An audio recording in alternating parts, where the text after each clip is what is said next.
Dakshinamurti Stotra, Shankaracharya expounds that prakriya, slowly taking the mind from this world to that inner Dakshinamurti. This Dakshinamurti also, Dakshina Amurti.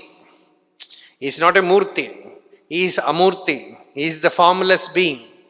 And Dakshina means, generally we will find in every Shiva temple, Dakshinamurti on the looking southern side, facing the south, because south always is the corner of Yama.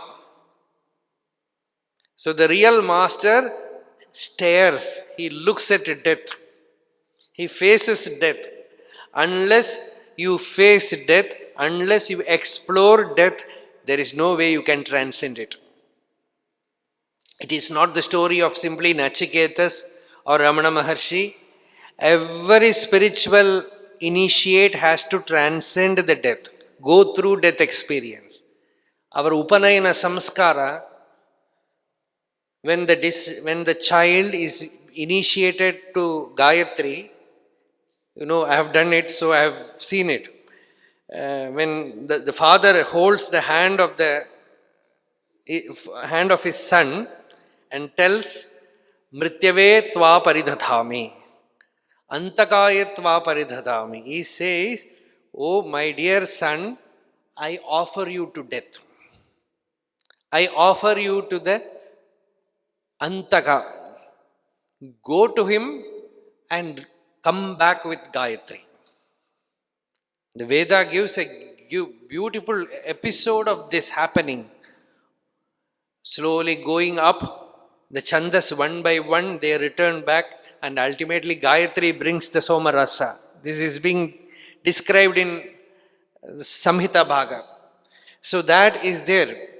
So this child is given that initiation. This is only symbolic. Neither the father knows, nor the son knows, nor the priest understands. This is, because this is a mystical thing which can be known only from a realized saint. But still, we are keeping it alive, at least it is available to see. So that is there. So Nachiketas, this Katopanishad issue, the story is not something which is separate. It is there in our tradition. We are every Vedic tradition, it is followed. The child is initiated to see death, because Shiva means death. Mrityave swaha, Mrityave swaha. Sri Rudram, we says, Lord, you are death. And death is life. Unless you touch death, there is no life. In Ramayana,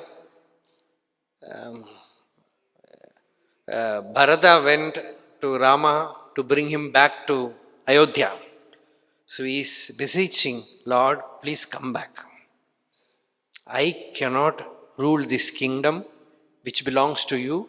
You are the king, Swamin, Shishyasya, Dasasya, Prasadam kartum arhasi. I am your disciple, I am your servant. You have to be compassionate. You should not put me into this suffering of owning which belongs to you. Please come back. And this is your land. You are the ruler. I am not the ruler. But Rama, whatever logic Bharata says, Rama is not ready to accept. He said, I will not. I have given the word. I cannot come back. And all this wealth, this kingdom, this empire, this ruling are all illusion. Who have seen anything eternal? These are all anitya vastu. Sarve kshayanta nichayaha, patananta samuchrayaha, sanyoga viprayogantaha, maranantam ja jivitam. He says everything ends in death. What is this becoming a big emperor? He will also die. His kingdom will also perish. Everything will be destroyed. So why waste his life in this? So then Bharata describes Rama. That is the most powerful verse in Valmiki Ramayana. It is not in Adhyatma Ramayana. Generally in Valmiki Ramayana there is no Vedanta. But this one word is, one shloka is enough.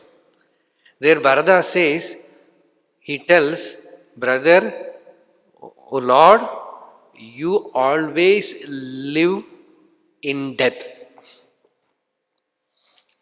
One who knows the secret of death and who has experienced death while alive, for him there is no more illusion.